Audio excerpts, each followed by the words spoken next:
പ്രായപൂർത്തിയാകുന്നതിനു മുമ്പ് സ്വന്തം തന്തയുടെ പ്രായമുള്ള ഒരു തെമ്മാടിയുമായി രഹസ്യമായി വ്യാജവിവാഹം നടത്തിയതിനു ശേഷം വക്രബുദ്ധിക്കാരിയായ ആനി അവളുടെ കാമുകനെ കൊണ്ട് അവളുടെ അമ്മ ജിസെല്ലായുടെയും അപ്പൻ ആൻസിലിന്റെയും വിധവയും തീവ്രരോഗിയുമായ ജൈനമ്മയുടെയും അവളുടെ അമ്മാവന്മാരുടെയും പേരിൽ സ്വന്തം വീട്ടിൽ നിന്നും മോഷ്ടിച്ച പണവും ആഭരണങ്ങളും കൊണ്ട് ഹേബിയസ് കോർപ്പസ് അയപ്പിച്ചപ്പോൾ അവർക്കെല്ലാം വേണ്ടി കോടതികളിലും പോലീസ് സ്റ്റേഷനുകളിലും കയറിയിറങ്ങാനും പല പ്രാർത്ഥനാ കേന്ദ്രങ്ങളിലും പോയി പ്രാർത്ഥിക്കാൻ ടോണി മാത്രമേ ഉണ്ടായിരുന്നുള്ളൂ.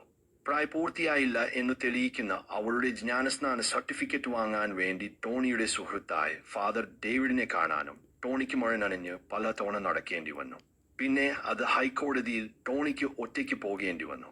ടോണിയുടെ കൂട്ടുകാരനായ മുല്ലക്കാട്ടുള്ള സബ് ഇൻസ്പെക്ടർ ഡാമിയനും അയാളെ ആത്മാർത്ഥമായി സഹായിച്ചു. അതുമാത്രമല്ല, സാധുജന സഹായിയായ കൊല്ലം ജില്ലാ കളക്ടർ വിശ്വനാഥനും അയാളെ സഹായിച്ചു. അതുകൊണ്ട് മാത്രമാണ് ഹൈക്കോടതിയിൽ ഹേബിയസ് കോർപ്പസ് വിസ്താരമൊന്നുമില്ലാതെ തള്ളിക്കളഞ്ഞത്. ഇതെല്ലാം നടന്നപ്പോൾ വീരവാദങ്ങൾ മുഴുക്കി ഭീരുക്കളായ ആൻസിലും കൂട്ടരും ഒളിച്ചു കഴിയുകയായിരുന്നു.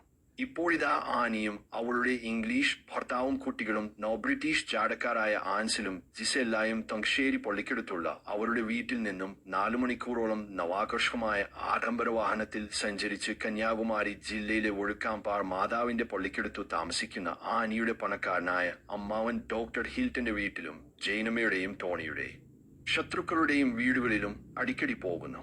പാവം ടോണിയുടെ ചെറിയ പാമ്പുകുള്ളിൽ മാത്രം നന്ദിയും ഹൃദയവും എൻസായുമില്ലാത്ത അവർക്ക് പോകാൻ നേരമില്ല.